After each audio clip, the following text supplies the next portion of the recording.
Hello, I'm Onoja Simeon, and welcome to Tales of Leadership Traits and Fails, where we hone our leadership skills from true life stories. And today I'd just like you to first imagine that you are the president of a country. Real president of a real country and not some movie country. And imagine yourself in a situation where you see two ladies in distress drowning in the sea. What would you do? I'm sure that there are several things you can do, and there are several things you're thinking about doing. But I don't think one of the things you're doing is to dive into the sea and go rescue these ladies. Because as a president, there are several options at your disposal. Number one is you've at all times got loads of security details and aides that you could just, tell to dive into the sea and go rescue these ladies. That's one. Two, being the president, if you are in some tourist sites, I'm sure that everybody would be on their game. So there'll be people whose job it is to make sure that they rescue people who are in distress. So you would automatically just call and say, who is supposed to take care of that? And they will go on and take care of it. So you wouldn't be considering the option of diving into the sea to go rescue these ladies. Especially if you're 41 years old. Sorry, did I say 41? That's what I was thinking. If you're a 71 years old president, you wouldn't consider that option. And in all honesty, I don't think anybody is going to blame you if at 71 years, a president refuses to dive into the sea to go rescue people. But today, we are considering a story of the Portuguese President Marcelo, who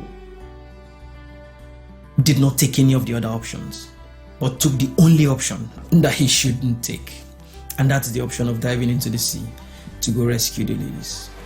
The president was on vacation, and I would like us to even consider the reason why he was on vacation in the first place. So he was on vacation at this site because he wanted to encourage people to come in there for tourism. And the reason is because the economy of Portugal is largely dependent on tourism. So the whole corona crisis has actually reduced the influx of people. So what he's doing is kind of like encouraging people to come over. And so, number one, he's there as a leader who is leading by example. And then number two, I believe the only reason why that president went on to rescue those ladies was because he is a leader. He's not just occupying a position. Because there's a difference between people who hold titles because they got the opportunity to be there. And there are people who are leaders because leadership is in them. So when you are a true leader, there's something that just acts in you when the call for leadership comes. And when I say leadership, I'm not just talking about office holders and people who manage organizations and all of that. I'm talking to you as an individual, because in my opinion, everybody is a leader. And I say so because if at all you don't lead anybody at all, you have to lead yourself. Those times when you make yourself do things, that's you leading yourself. By nature, the human nature hardly ever likes to do certain things. For instance, there are times where you have to stay awake for a little longer. So if you make yourself to stay awake for a little longer, that's leadership. There are times where you see some very yummy things that you would like to eat, but when you think about the whole health implication and weight and stuff, you force yourself not to. That's leadership. That's you leading yourself. So you are more of a leader than you think you are. And what happens is, when you successfully lead yourself to a certain extent, what happens is you start influencing people around you. You start making people to, start acting like you. That's leadership extending. There's no way you'll be an effective leader if you're not first a leader of yourself. How do you get to influence people if you cannot even influence your own self? So however you look at it, you must be a leader of yourself. And so it's important to talk about that at this time, because the corona crisis and all the hard times that we're going through has exposed some serious leadership flaws in a lot of leaders.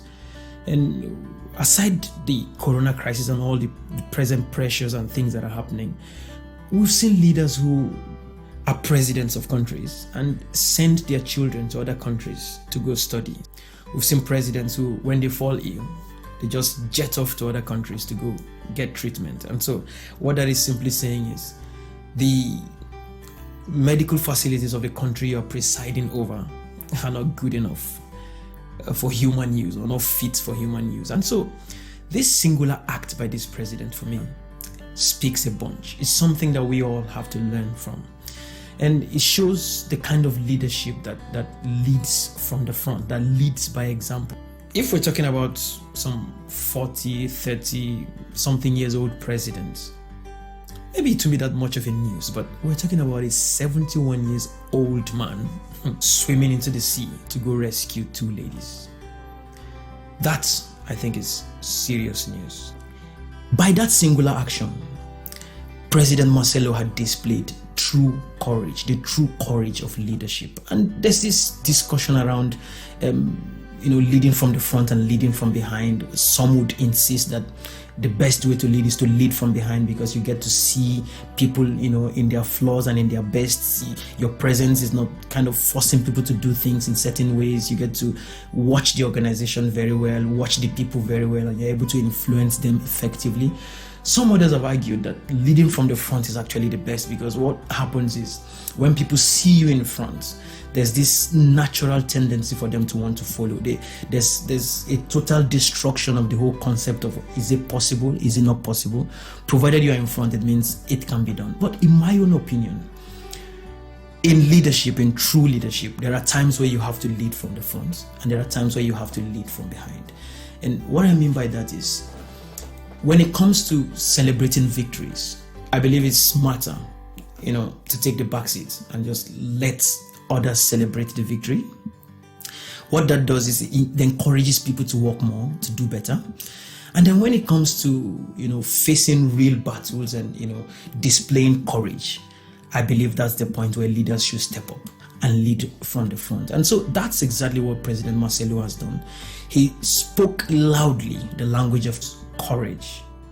So for you to be in front, it means that you're not scared. And what that does is it inspires people, it encourages people behind, people following you to do similar things. He also screamed loudly the language of empathy. And I personally think that he communicated in the most effective way, because action speaks louder than words.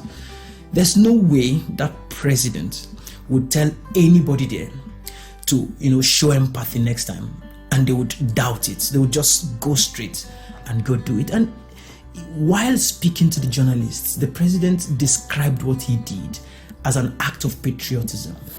And I personally think that's true. That is patriotism. He is the president of a country, and the country is made up of individuals. So those two ladies he had to rescue, where it can be compared to the 4 people under you if you're just heading an organization of 4. And that's how simple it is to consider this. And so, as we grow as leaders, as we strive towards developing real leadership qualities, I believe we should learn from President Marcelo that true leaders at times would have to, walk the walk and not just talk the talk. True leaders would have to sometimes not just push people, but find themselves in situations where they have to pull people. I believe that true leaders at some point in life will find themselves in situations where they have to, take the lead against all odds. And that's how to be true leaders. I've just highlighted some points on this particular act of a true leader. And I'm not here to say that he's a good or a bad president, because what I've come to learn is even the best leaders would always have people who think they are bad, and even the worst leaders will always have people who think they are good. So I'm not here to say he's a good or bad leader. I'm just here to identify that singular act of taking the lead in a tough time, taking the lead in a tough and a difficult situation, is an interesting and important leadership trait that we should all emulate. And the whole concept of this video is for us to, grow together as we climb up the ladder of impact. So please, if you have other things you learned from this story and you would like to share, feel free to just share, because I'm seriously waiting to hear and learn from you. And also, if you have stories that we can learn from as leaders, I would encourage you to just drop a few lines at the comment below and we'll all learn from it. And please don't forget to subscribe and click on the notification bell.